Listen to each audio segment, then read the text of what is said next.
muchísimas gracias por la invitación al Instituto de Investigaciones Históricas, a Ana Carolina Ibarra. Muchísimas gracias a Álvaro Matute, que organiza este ciclo. Muy prestigioso ciclo, la verdad me impone mucho estar aquí. Yo entiendo que es uno de los eventos centrales del Instituto de Investigaciones Históricas. Y no creo que sea exagerado decir de una cierta interacción que tiene el gremio de los historiadores con un público que está formado a mitades por colegas y público tan interesado que se confunde con los colegas. Fue así como me lo explicaron, y pues estoy muy contento de estar aquí. Cuando me invitaron vi que las pláticas que ya tenían programadas se referían a la Constitución de 1917, cuyo centenario se ha estado celebrando este año. Con toda razón, es un documento fundamental de la historia de México, aunque pienso yo, y este va a ser un poco el tono de la plática, que algo que le haría falta a la Constitución, y lo dijo ya el rector el día de ayer, además de la celebración, es cumplirla. Habría que cumplir la Constitución. Eso un poco es el sentido de lo que voy a decir ahora. Yo soy historiador del arte y me formé como historiador a secas, y pues lo que han sido mis preguntas ha tenido mucho que ver con la interacción entre una historia social y política que ya no son convencionales. En la Facultad de Filosofía y Letras en los años 80, la historia social y la historia política eran territorios de reflexión y experimentación en serio. Y una historia del arte que tampoco es nada convencional, la historia del arte actual, pero cuando la historia del arte sueña con la historia, o la historia con la historia del arte, lo que suelen imaginarse es una disciplina a la otra disciplina en su versión más ortodoxa, en su versión quizás como hará cosa de medio siglo. Y tanto una como otra se rechazan mutuamente porque tienen esta imagen del otro que es correcta, pero no muy actualizada. Entonces, lo que quiero leer es pues resultado de una serie de interrogantes y perplejidades sobre la relación entre el orden jurídico y las artes. Y esto, desde luego, pues no es lineal, aunque el orden jurídico a veces sí es lineal. En fin. La Constitución se promulgó hace 100 años y es el resultado principal del conjunto de conflictos, insurrecciones, protestas, revueltas y confrontaciones a los que llamamos la Revolución Mexicana. Mi posición es que eso se acaba en 1917. El documento ha sido objeto de numerosos debates, modificaciones, adhesiones y rechazos. Los juristas dicen que su sitio en el orden jurídico se ha desdibujado con tanta reforma. Y esto puede ser, pero creo que la Constitución mantiene su sitio simbólico como referente central en la composición ideológica del Estado mexicano. Ahí no se ha modificado ni desdibujado. Puede que los debates parlamentarios tengan consecuencias cada vez más cuestionables, pero en ellos es frecuente que se hable de el constituyente, ya sea para referir a las ideas de 1916 y 17, o bien para hablar del conjunto de poderes cuya anuencia debe reunirse cuando se lleva a cabo una de muchísimas reformas constitucionales. Aunque nos referimos a la Constitución como piedra de toque de la Revolución Mexicana, hay en esto matices muy importantes.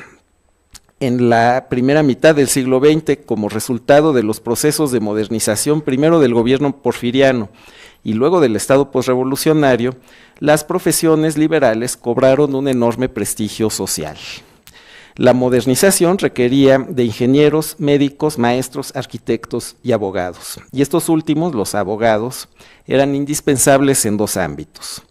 Uno, el del derecho civil, para ayudar a regular el mercado interno, cuyo fortalecimiento fue uno de los propósitos centrales de distintos gobiernos con distintos objetivos. Don Porfirio y don Plutarco, como dicen algunos historiadores, querían que hubiera un mercado interno fuerte. El otro ámbito era el del derecho público. En México se había promulgado una constitución completamente nueva en 1857 y otra más 60 años después. Esto llevó a una vasta reorganización, por una parte, de las formas de propiedad, pero sobre todo llevó a una reorganización del Estado, de las burocracias. Esa reorganización necesitaba técnicos, y esos técnicos eran los abogados. Esto provocó una paradoja, pues los abogados, educados mayoritariamente en la Ciudad de México y pertenecientes a la clase media, no habían sido la fuerza dominante en la Revolución de 1910 a 1917. Algunos habían estado ahí, como José Vasconcelos, pero en el conjunto de pequeños personajes parroquiales que destruyeron el régimen porfiriano, los abogados tuvieron un lugar más bien marginal. Ahora bien, la rama triunfante de la revolución fue el carrancismo, que se bautizó a sí mismo con el sonoro nombre de constitucionalismo.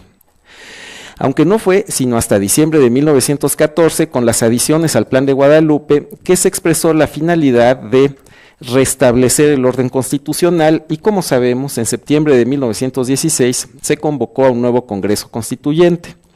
No es exagerado decir que fue una revolución que se llevó a cabo en nombre de la ley escrita, de la Constitución, y no, como hubieran querido algunas teorías jurídicas, en nombre del derecho natural o del sentido común. No fue una revolución en contra de las leyes, que es en realidad un caso quizás más frecuente.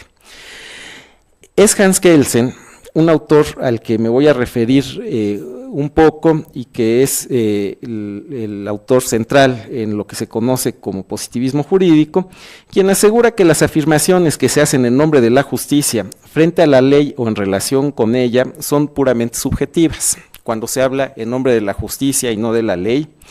Y dice Kelsen, la teoría del derecho natural revolucionario, la cual ha jugado en la historia de la ciencia jurídica un papel relativamente subalterno, perseguía el propósito de poner en tela de juicio la validez del derecho positivo, por hallarse en contradicción con un orden de valor absoluto, y por eso solía presentar la realidad jurídica a una luz mucho más desfavorable de la que en realidad le correspondía. Bueno, y vamos a anticiparnos un poco, no hay mucho de qué sorprenderse, tenemos una revolución en nombre de la ley, y al final un partido que se llama Revolucionario Institucional, que es una paradoja que me parece que hay que tomarse en serio. Digamos pues que es raro que una revolución se haga en nombre de la ley. No es raro en la historia, pero sí es raro para las doctrinas jurídicas. Las doctrinas jurídicas no prevén ese caso. Para los abogados relativamente jóvenes o muy jóvenes que colaboraron en distintas etapas con los gobiernos postrevolucionarios, esta paradoja estaba lejos de ser puramente teórica. Participaban en el gobierno de una revolución que se había hecho en nombre de la ley, pero su tarea central era que esa invocación del texto legal no provocara una nueva ruptura del orden político. Esto distingue diametralmente a los revolucionarios de la cultura revolucionaria que intenta mediar esta y otras contradicciones. La segunda, la cultura revolucionaria, es una construcción de intelectuales que viven en la capital de México, que con frecuencia crecieron en esta ciudad y que se la pasaron muchos años preguntándose por la orientación política de su intervención. Bueno, sí voy a hablar de arte, pero creo que esta introducción se necesita. Hay otra paradoja, tal vez un poco menos seria, pero que tiene muchísimas consecuencias. Yo todavía alcancé a tomar clase con profesores que habían tenido alguna formación en la Facultad de Derecho o que por lo menos habían estado ahí algunos semestres. El maestro Eduardo Blanquel nos comparaba desfavorablemente con los abogados, porque ellos, que si eran serios, nos decía, que si eran disciplinados, tenían que aprenderse los códigos de memoria. Y nosotros pues nada más no dábamos color. Claro que Blanquel no se dedicó al derecho, pero esa es otra historia. También recuerdo al maestro Alfonso García Ruiz, cuya interpretación de la conquista cuya interpretación de la conquista de México interpolaba ideas de la escuela francesa de los anales con su temprana formación jurídica en Guadalajara. El resultado era fascinante y además irrepetible. Como tantas cosas que tienen su origen en Jalisco, el derecho era la madre de las disciplinas de humanidades. Legiones de poetas, novelistas, sociólogos, historiadores y economistas se formaron en las aulas de la Escuela Nacional de Jurisprudencia.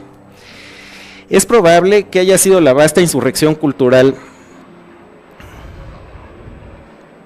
de los años 60, una consecuencia directa de la Guerra Fría, la que rompió esa alianza entre la reflexión humanística y las disciplinas de la ley. Los historiadores formados en el último tramo del siglo XX no nos formamos en las aulas al oriente de nuestra facultad, no nos pusimos corbata, no fuimos clientes del señor ya anciano que todavía volea zapatos afuera de la Facultad de Derecho y que es una maravilla platicar con él, no éramos clientes de ninguna peluquería de plano y no nos aprendimos de memoria ninguna ley. Yo estoy contento con la identidad que tengo, pero en lo que se refiere a la manera de considerar este problema desde la historia o desde la historia del arte, podría decirse que necesitamos regresar un poco el camino andado. En un país gobernado por abogados, entre 1946 y 1988, los 7 presidentes del PRI todopoderoso fueron abogados. No entender el discurso jurídico de ese país sería como tratar de comprender el arte colonial sin haberse asomado nunca al catecismo del padre Ripalda. Los mecenas son todos abogados, como antes eran todos curas. Entendemos bien que la pintura mural corresponde con la ideología de la revolución. Lo que no entendemos es esa ideología y no la entendemos porque leer textos legales nos parece mal, nos empezó a parecer mal. La cultura de las humanidades es un poco una cultura hippie y no quiere saber del otro lado del edificio que originalmente estaba unido. Lo que voy a proponer aquí es una lectura de los textos legales y bueno, con una advertencia, yo no tengo formación jurídica, soy historiador, entonces voy a leer las leyes con la misma falta de rigor con la que a veces me he aventurado a leer poemas y esto pues sí me ha llevado a conclusiones que pueden llegar a ser absurdas o indefendibles. Voy a decir algo en mi defensa. Los abogados, literatos, filósofos y todo Dios tiene opiniones sobre las artes visuales, casi siempre mal fundamentadas y pues así debe ser, así está bien. La actividad humanística legítima debe hacerse preguntas fuera de sus confines y no dedicarse a excavar el mismo agujero una y otra vez. Así que ahora sí vamos a hablar de las imágenes. Voy a mostrar algunas obras importantes del arte del siglo XX y voy a comentarlas desde la perspectiva de una reflexión que se refiere al derecho, aunque no se hace para nada desde sus confines. Y aquí lo que estoy tratando de hacer es juntar varias cosas que he hecho de investigación puntual de distintas obras que tratan de apoyarse en discusiones que fueron discusiones jurídicas, y haré una reflexión final sobre cuál puede ser nuestra relación desde las artes con el problema de la ley. Todos conocemos el Monumento a la Revolución y sabemos de su incómodo antecedente. Yo pienso que la inmensa mayoría de este auditorio lo conoce. Este monumento aprovecha una estructura construida al final del régimen porfiriano y va a ser el palacio legislativo de aquella dictadura. Posteriormente hubo varios intentos por convertirlo en panteón de héroes cívicos y ese fue su destino final, el de cenotafio. Ahí están enterrados los principales caudillos de la revolución, pero su diseño actual se debe a un proyecto de monumento elaborado por Plutarco Elías Calles y Alberto J. Pani, el proyecto conceptual, en los años 30. En otros lugares aduje, particularmente en una ponencia que elaboré con Citlali Salazar, que el diseño final del monumento, que es del arquitecto Carlos Obregón Santacilia, tiene dos características. Por una parte es muy formalista, aunque en los términos de una estética cercana a la de los fascismos. Por la otra, intenta representar una revolución completamente abstracta, que es justo lo contrario de lo que suele pensarse de la Revolución Mexicana. No pensamos en la Revolución Mexicana como una revolución abstracta, casi nunca. Pero Calles y Pani, cuando proponen el monumento, dicen esto: no habrá nombres ni retratos de personas, glorificará en abstracto la obra secular del pueblo, glorificando a la revolución de ayer, de hoy, de mañana, de siempre, una revolución atemporal, eterna. Con esto, quizás lo que quiero decir, aunque no es el tema central de este texto, es que yo realmente difiero de las personas que proponen que la Revolución Mexicana no tuvo una ideología. No tuvo una doctrina formal como el leninismo, no, eso no lo tuvo, pero si esto no es una ideología, no sé cómo le podamos llamar.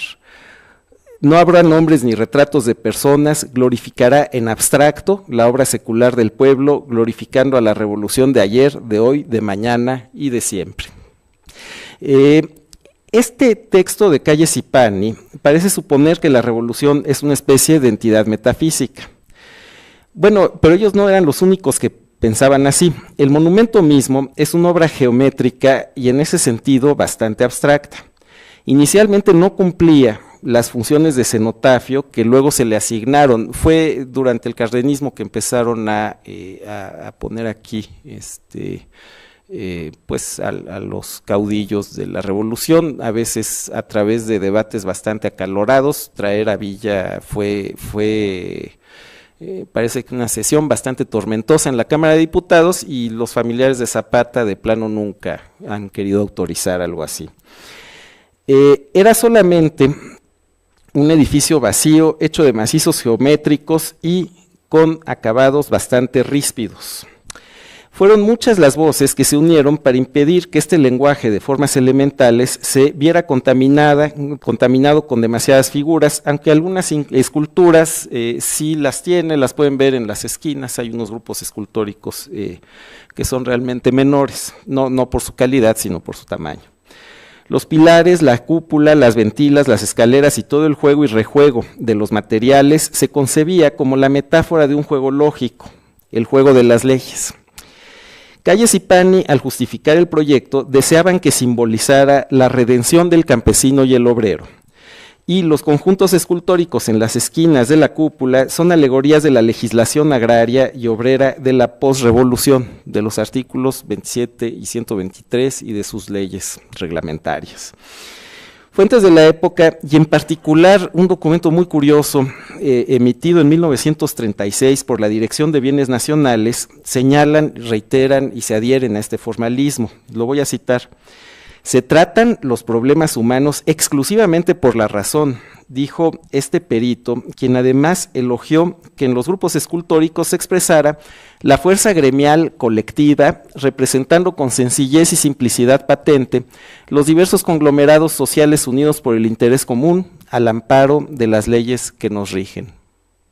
Esto es, que se vieran las esculturas pegadas al monumento como las leyes tenían que apegarse a lo que dicta la Constitución. Aquí lo que trato de demostrar es que en los años 30 se veía el monumento a la revolución como el símbolo de una doctrina jurídica en la que las leyes eran consecuencia de la Constitución. Por eso los conjuntos escultóricos que representaban la legislación social aparecían pegados, muy estrechamente pegados al cuerpo del monumento, simbolizando de esa manera el apego de las leyes secundarias a la ley fundamental. Esta mentalidad no es exclusiva de los años 30. Voy a dar un salto, pero no tan largo, de 50 años. En 1985 se encargó al escultor Sebastián, a Enrique Carvajal, el monumento denominado La Puerta de Monterrey. De hecho, tenemos una maqueta de este monumento aquí abajo, y realmente pienso que es una obra muy afortunada. Como argumentamos Ariel Rodríguez Curi y un servidor en un artículo, el estricto formalismo geométrico del monumento refleja los deseos de cambio político de aquella década, la década de los 80. Se pensaba y se promovió un cambio en el que serían las leyes y su mejoramiento formal las que garantizarían el aumento de las libertades. Se quería, como en la frase de Enrique Krause, una democracia sin adjetivos. Y el arte perfecto para representar esa democracia fue un monumentalismo sin contenidos, una mera metáfora del juego de la razón. Durante esos 50 años, medio siglo, el positivismo jurídico es la doctrina hegemónica en las clases dirigentes de México.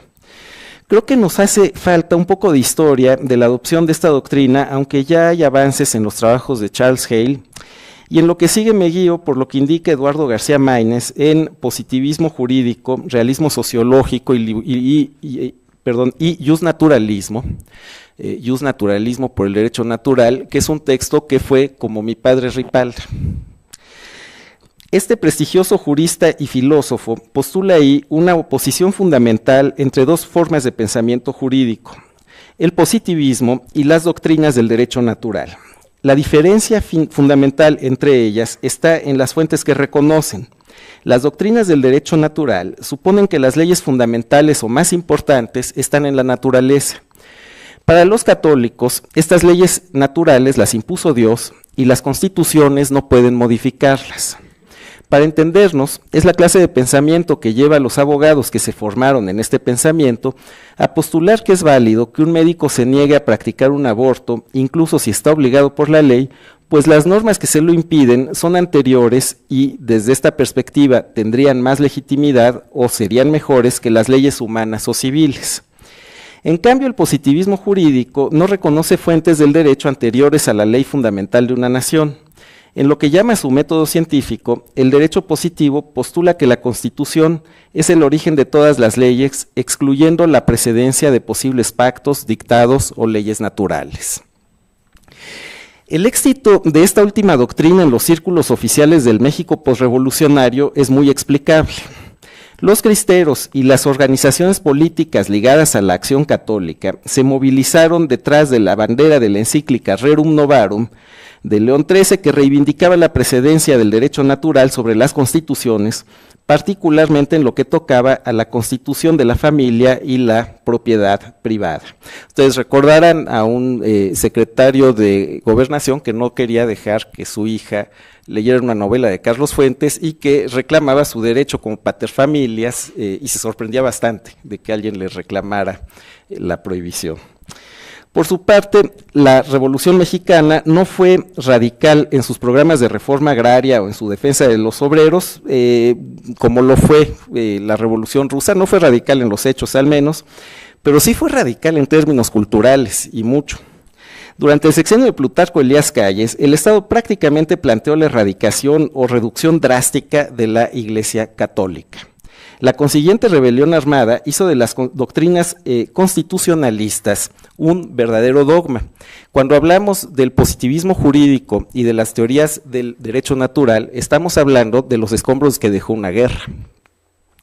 Ahora bien, aunque la Constitución puede reformarse perfectamente, y de hecho se ha reformado, dicen los colegas de jurídicas, bueno, mucho más allá de lo que hubiera sido sensato, durante el siglo XX, incluso durante la transición democrática, prácticamente no se puso en duda que la Constitución era el final y el principio de cualquier razonamiento legal, por lo que la práctica jurídica, pero también política y finalmente ciudadana, consistía en hacer razonamientos formalmente correctos, pues la premisa, los artículos constitucionales, era insuperable. Digamos que transponiendo un sistema de razonamiento parecido al kantiano, los artículos de la Constitución se convertían en algo parecido a los juicios sintéticos a priori de los que hablan los prolegómenos a toda metafísica del porvenir. Y aquí tengo una cita de Hans Kelsen. Una norma fundamental confiere a un hecho fundamental como los mandamientos de Cristo o el establecimiento de la primera constitución de un Estado, la cualidad de hecho creador de normas.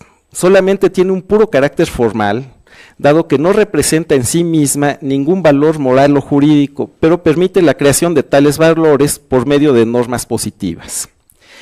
Aquí es donde entra en serio el paralelismo entre las artes y las ideas jurídicas, los dos muy formalistas.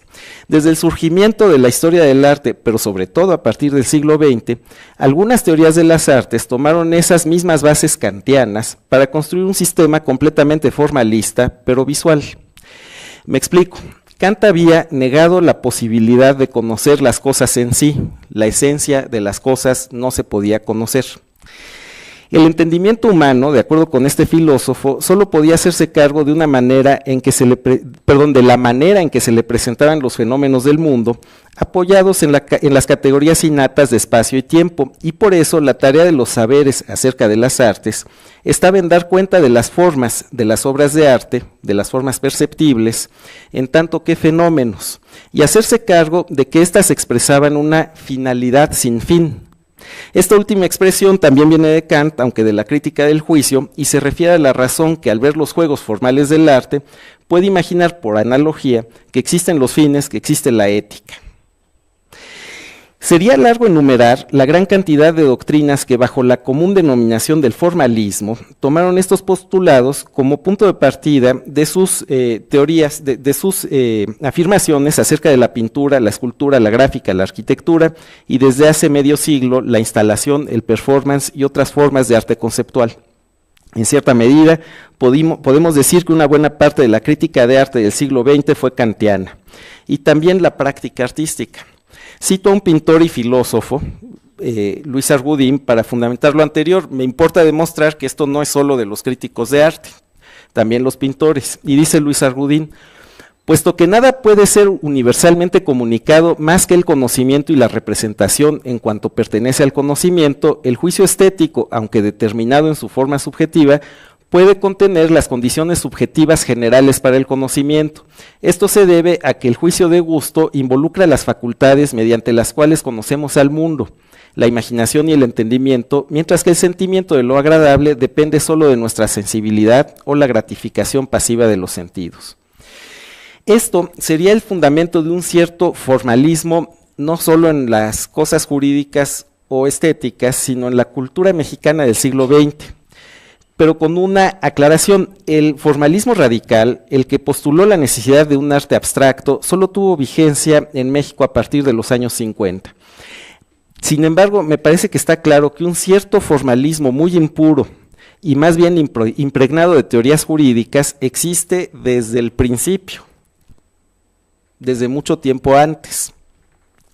Esto puede parecer chocante, pues implica que debemos analizar las obras de arte a la luz de lo que pensaban grupos de abogados que tenían el poder, puestos públicos, responsabilidades oficiales y facultades para que se gastara el presupuesto en murales, monumentos y obras arquitectónicas. Eran los mecenas. No estoy diciendo que sea el único factor en el desarrollo del arte mexicano, sino que se trata de un ingrediente importante al que no le hemos puesto suficiente atención y es tan importante como lo fue para el arte del Renacimiento la cultura comercial de los mercaderes y banqueros, que hoy hay bastante consenso en que las categorías formales del arte del Renacimiento dependen mucho de una cultura de comerciantes, de banqueros que estaban acostumbrados a hacer cuentas, a hacer comparaciones numéricas. Pero si postulo que algunas obras de arte del siglo XX fueron una especie de metáfora de la mentalidad constitucionalista, del formalismo de sus razonamientos, es porque me parece que esta mentalidad debe revisarse en la práctica política mucho más que en las artes, donde el formalismo perdió su hegemonía ya hace décadas. Esto es, no es el formalismo la corriente dominante hoy. El problema de este formalismo jurídico es que se solaza describiendo su propio sistema legal y tiene muchas dificultades para actuar sobre la realidad. Así, las legiones de delincuentes, no solo libres, sino libérrimos, así los razonamientos sin pies ni cabeza que emiten los departamentos jurídicos para justificar toda clase de atropellos. Así la idea de una democracia que podría cambiar la realidad si se respetara el puro juego formal de sus mecanismos. Esta idea, que fue realmente liberadora en los años 80, ha sido simplificada y adulterada, convirtiéndose en un obstáculo indudable para el cambio político. Vivimos un cambio político profundo, pero muy insatisfactorio en buena medida porque nos hemos prohibido discutir los efectos de las leyes en la realidad. Queremos que las leyes sean lógicas, pero deberíamos querer que fueran eficaces. Quienes proceden así olvidaron hace tiempo una premisa postulada por el propio Kelsen, figura señera del positivismo jurídico, que el orden jurídico, para que todo este formalismo tenga sentido, primero tiene que ser eficaz. Y aunque tenemos un sistema de leyes cada vez más lógico y cada vez más integrado entre sus distintos códigos, como si cada uno fuese un eje cartesiano, las leyes en México no son eficaces y sus juegos lógicos no pueden ser esgrimidos como fundamento único del orden jurídico. Si no hay eficacia del orden jurídico, las leyes se vuelven meros consejos o preceptos morales. Aquí es donde entran nuevamente en escena las artes visuales, en la reconstrucción de la realidad. Desde los primeros años de la posrevolución, la élite que reconstruyó al Estado mexicano postuló que había una distancia prácticamente imposible de salvar entre la ley fundamental y la realidad. La ley fundamental era avanzada, era progresista, era un ejemplo a nivel mundial, y la realidad de la sociedad no estaba a esa altura. La sociedad mexicana no era tan buena como su Constitución. Esto se convirtió en un discurso oficial, y la tarea del Estado fue la construcción de ciudadanos que no existían en el orden social, sino en una Constitución que actuaba a este respecto como cuento de hadas. Ahora bien, se reconoce a la pintura mural mexicana por haber descubierto un país que antes no era visible en las artes, el México de los campesinos, los indios y los obreros. Bueno, a mí me formaron leyendo a Edmundo O'Gorman, y yo cada vez que leo la palabra descubrimiento digo, no, ¿cómo descubrimiento? Y eso es lo que sigue. Pero hay una pregunta que plantearse: ¿qué es lo descubierto? Es decir, si lo que se descubre es el México de los campesinos, los indios y los obreros, ¿qué es un campesino? ¿Qué es un indio? ¿Y qué es un obrero? Debería ser evidente, pues utilizamos estas tres palabras para evocar la realidad. Los oponemos a ellos, los campesinos, indios y obreros, a los riquillos blancos y urbanos que las culturas hispanoamericanas descalificaron severamente desde el siglo XVIII. Así dice la canción Allí quemaron tus alas, mariposa equivocada, las luces de Nueva York. Así dice otra canción: el amor cuando es sincero se encuentra lo mismo en las torres de un castillo que en humilde vecindad. La lista de ejemplos sería interminable en la lengua española, no solo en México y también en otras. Se supone que los pobres, los campesinos y los trabajadores son los portadores del principio de realidad. Esto realmente es una cosa muy castiza y viene de la cultura española del siglo XVIII y su resistencia contra la Ilustración. Bueno, y además yo participo de esos prejuicios y los comparto. Me entusiasman mucho, pero creo que se necesita un poco de trabajo lexicológico, y se requiere porque aquí hay algo raro.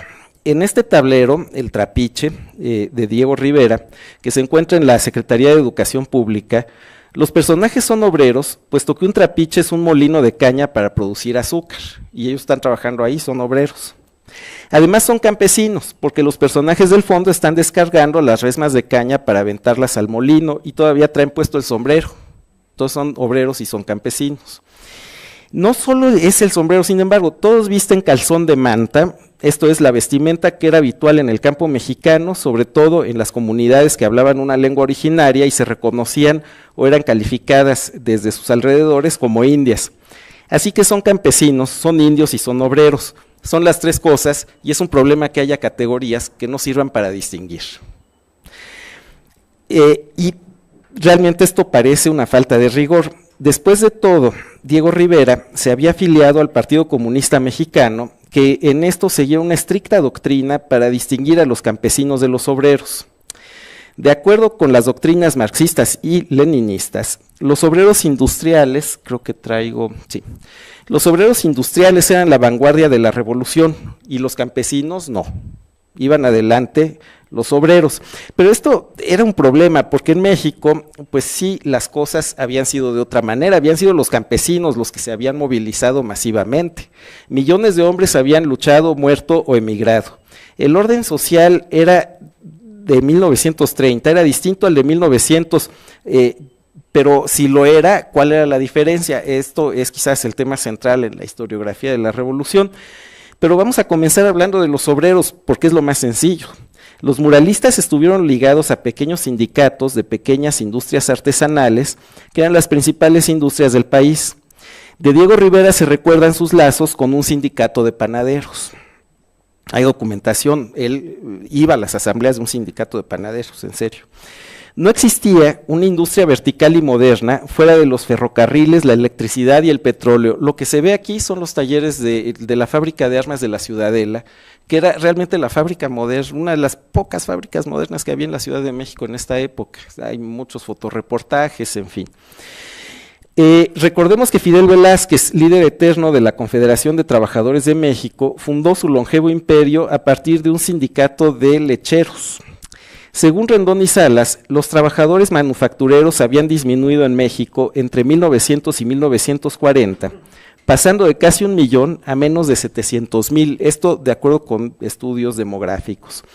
Tuvo que llegar la década de 1950 para que los trabajadores empleados en fabricar mercancías igualaran los trabajadores en el sentido de gente que transforma una cosa para convertirla en un producto para la venta, apenas igualaron el crecimiento poblacional en 1950, llegando a poco más de 2 millones, en tanto que la población había pasado en el mismo lapso de 13 a 25 millones de personas. En los años 20 y 30, cuando se pintaron los murales más importantes de México, obreros, lo que se dice obreros, había poquitos. Los muralistas sabían que estaban copiando modelos soviéticos y americanos cuando pintaban a esos colosos de pantalón de peto, overol y cachucha. Pero eso ya lo sabíamos, se sabe de tiempo atrás. Yo me acuerdo muy bien del maestro Javier Moisén diciendo, y aquí está Diego después de su viaje a la URSS, qué decadencia.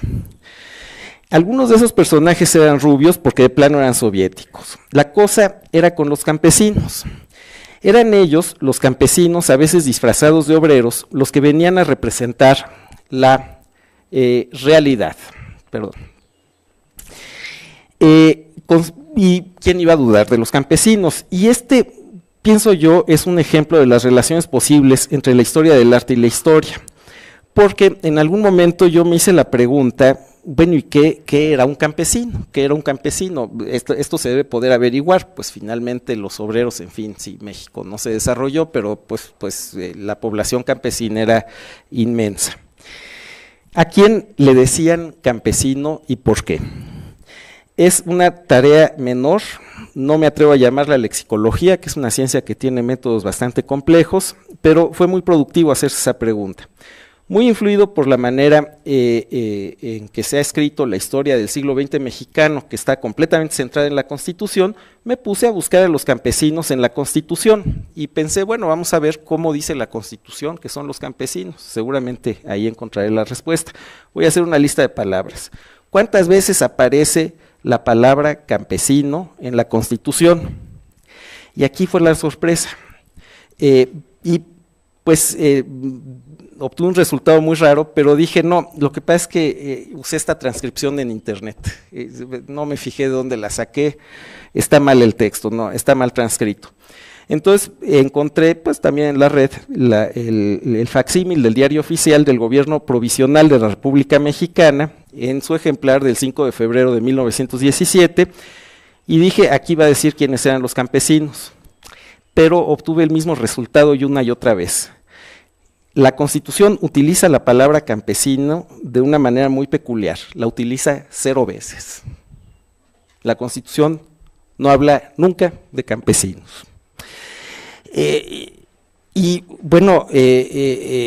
Yo dije, aquí hay un error. Mi maestro de la preparatoria, que era maoísta y quería irse a China a trabajar, me dijo otra cosa. Y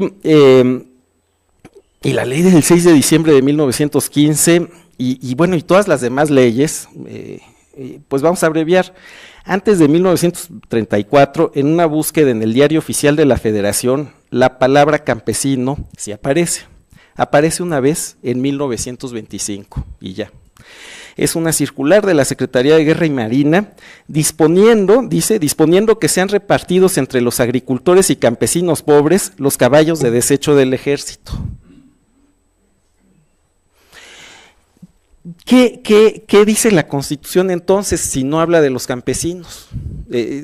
Azorado yo, porque, bueno, en la polémica, por ejemplo, entre François Javier Guerra y Alan Knight, pues yo sigo convencido a favor de Alan Knight, ¿no? Fue una revolución campesina. ¿Por qué no están? Bueno, la Constitución dice lo que todos sabemos, establece las condiciones de la propiedad de la tierra, pero es un texto muy cauteloso y no define demasiado la identidad de los propietarios, solicitantes o usufructuarios de la tierra. A lo largo del texto, sin embargo, hay otra categoría, los trabajadores, y en este punto sí, la ley se convierte en una especie de diccionario de sinónimos. Por ejemplo, así dice el artículo 123, los obreros, jornaleros, empleados, domésticos y artesanos, y de una manera general todo contrato de trabajo. Los trabajadores están perfectamente definidos. Jornalero o peón serían los términos para referirse a los trabajadores del campo, el actor y objeto de la revolución social y el protagonista de las futuras reformas sociales. Bueno, ¿y el indio? Fue necesaria la nueva rebelión zapatista, la de los años 90, para que la Constitución dijera cosas de los indios. Los reformadores y revolucionarios de la primera mitad del siglo XX usaron esa palabra como categoría histórica para explicar el origen del despojo de la propiedad comunal. Pero, sin embargo, ese término lo evitaron con mucho cuidado en la legislación. La restitución de tierras fue central para el Plan de Ayala, pero tampoco el Plan de Ayala dice los campesinos, y tampoco dice los indios. El Plan de Ayala es bien interesante, dice los pueblos y ciudadanos mexicanos, pero aquí ya estamos metiéndonos de nuevo en la historiografía que conocemos. En la de John Womack. Y esto era una forma de asumir la ciudadanía que las élites le habían negado a los habitantes de los pueblos pequeños. El Partido Liberal Mexicano de Ricardo Flores Magón usó cuidadosamente jornalero del campo o trabajador, tal vez suponiendo que indio o peón eran términos discriminatorios. Otros historiadores ya lo habían señalado y realmente hay una importante discusión sobre la revolución alrededor de esto, pero para la historia del arte es realmente un problema. La palabra campesino no fue parte central en el debate retórico y legal de la revolución. La palabra indio, en cambio, estaba más que presente y también era muy incómoda para una élite revolucionaria norteña que se encargaría de restituir el pensamiento evolucionista y racista. Así que la élite revolucionaria prefirió que el texto legal se refiriera a las instituciones políticas parroquiales de origen virreinal, y eso sí lo dice, los pueblos, rancherías y comunidades que carezcan de tierras y aguas. ¿Y quién vive ahí? Pues ya, eso lo vemos después. Christopher Boyer ha hecho sobre este problema un estudio muy interesante, demuestra que campesino fue un término usado para darle una identidad a los pobres del campo, ya en los años 20, pero rechazando de plano los términos agrarismo o agrarista, que estaban asociados a las tendencias más radicales de la posrevolución, a las huestes de Francisco J. Mújica, que tomaban tierras y no las devolvían. Además de esa orientación más bien conservadora, campesino era la moneda de cambio para líderes agraristas como Úrsulo Galván, pero también para los cristeros. Campesino era una palabra de agraristas, de comunistas y cristeros. El campesino era el ciudadano imaginario que se disputaban güelfos y gibelinos de la vida rural mexicana. Los campesinos eran como el pueblo específico del campo. El término fue adoptado por la política cardenista y fue entonces, y a partir de 1934, si uno revisa el Diario Oficial de la Federación, ya el uso de la noción de campesino se vuelve muy frecuente porque se incorporó al lenguaje político y legal de México con un propósito muy claro: separar a los campesinos de los trabajadores, para que no los encabezara Vicente Lombardo Toledano y que no formaran parte de la CTM. Ser campesino se volvió entonces ser no trabajador, por así decirlo. Pero los campesinos ausentes en las leyes existían de otra manera. Campesino era una palabra de comunistas y cristeros, pero también lo era de novelistas y otros intelectuales. Tanto campesinos como trabajadores menudean en una novela mexicana del siglo XIX, Clemencia, de Ignacio Manuel Altamirano, una verdadera piedra de toque en la formación de la conciencia liberal. Así que con la pena, los campesinos existieron primero como una construcción cultural y solo después como categoría del discurso social y político. Existieron primero en la pintura y luego en la ley. El diario oficial de la Federación y los informes presidenciales, primero en los murales y luego en las leyes. Primero en el arte y luego en el sistema político, y esa es la relación entre el arte y el sistema político.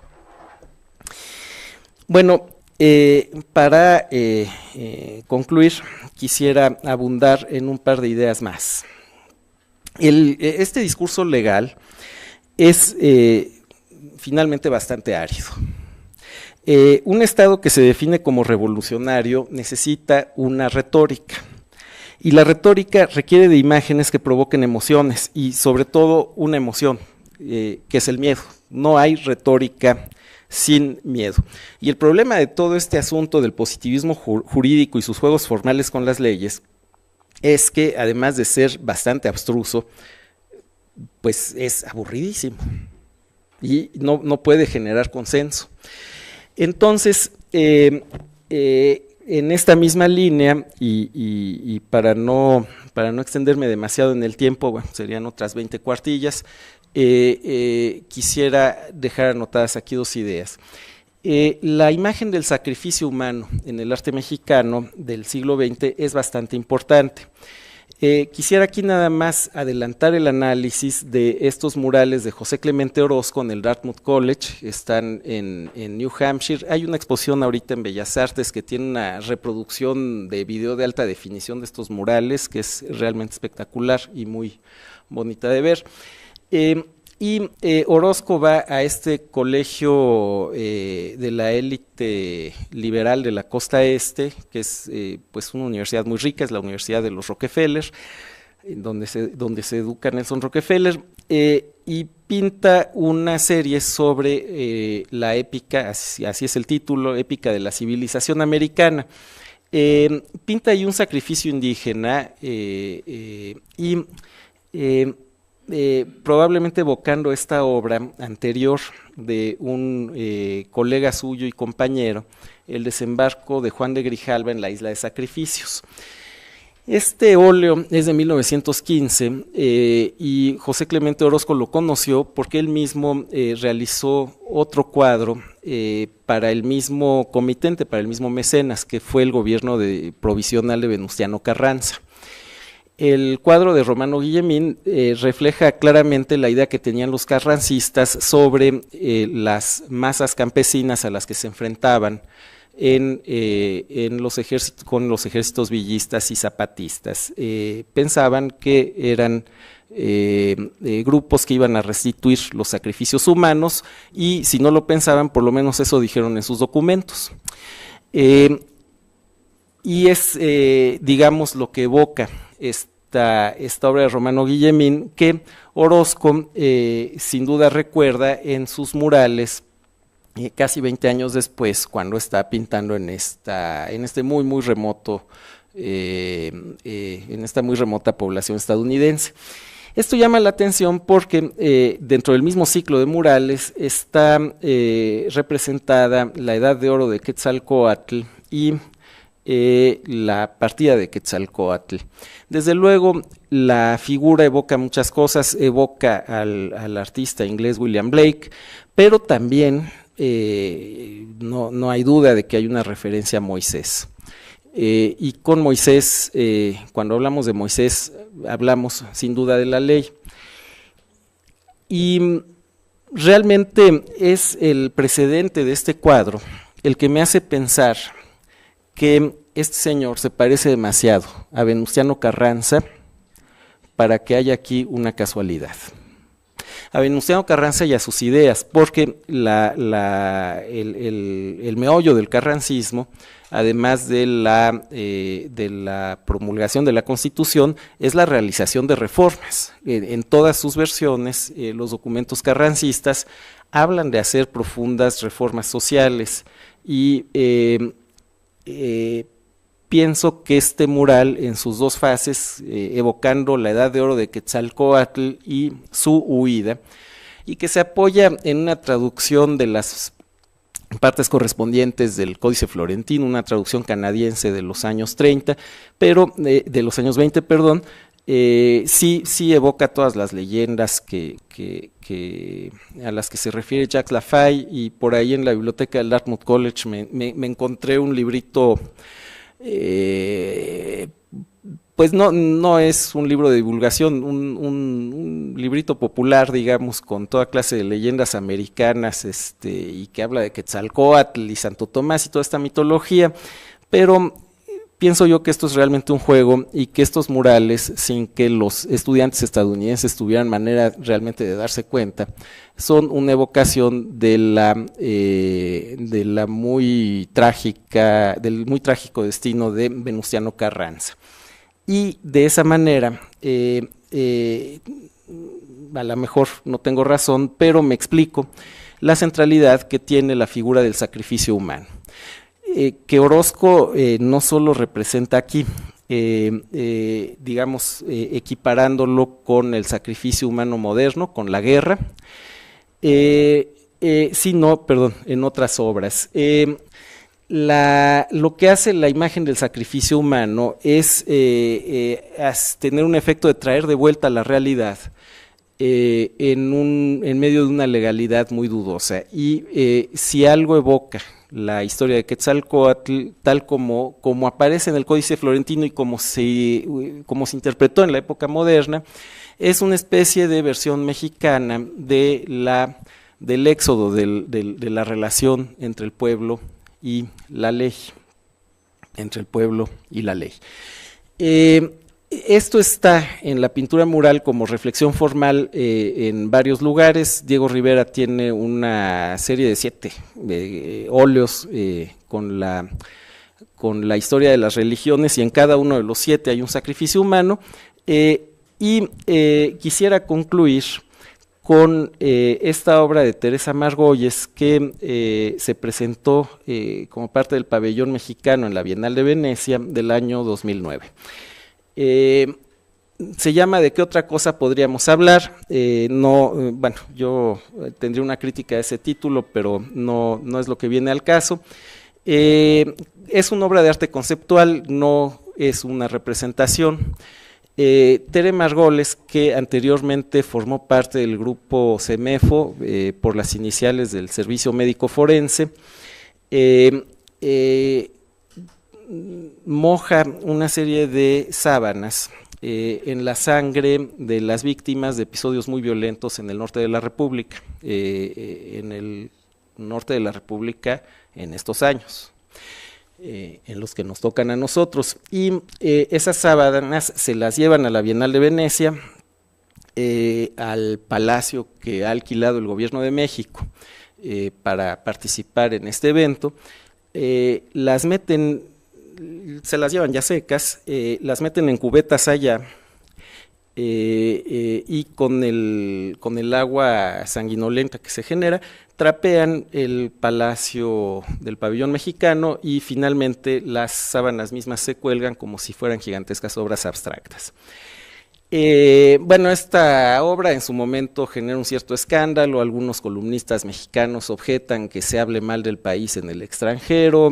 Aparentemente el que entonces era el gobierno de México ve con muy malos ojos que esto se haya presentado. Por cierto, que los restauradores italianos, según el que fue curador de aquello, lo que objetaron fue la práctica mexicana de trapear pisos de madera, que les pareció escandalosamente agresiva, así de pero lo que quisiera referir realmente respecto a estas obras es una experiencia personal, porque pues a este grupo de artistas del que formó parte Teresa Margolles lo conocí yo pues desde bastante joven, y tuve alguna oportunidad de entrevistarlos muy tempranamente, en los años 80, y de hecho alguno de ellos pues lo conocí en la preparatoria. Y esa entrevista está publicada, y lo que me pareció en aquel entonces es que era gente muy exagerada. Siempre trabajaron con cadáveres, con agua con la que limpiaron cadáveres, con el polvo de unos cadáveres o con ataúdes que iban a comprar a los panteones. Lo que ellos cuentan es que pues, si uno llega en México a un cementerio y pide un ataúd, la respuesta es sí, cómo no, cómo lo va a querer. Y lo que ellos decían es que ellos no estaban inventando nada ni poniendo nada de su parte, que lo que estaban mostrando era la violencia de la sociedad mexicana. Pues egresado de la Facultad de Filosofía y Letras, historiador, yo decía, claro, mi fuente exagera, México no es así. Los últimos años para mí son la prueba de que hay que tener más confianza en el arte. Nuestro país sí es así, caramba.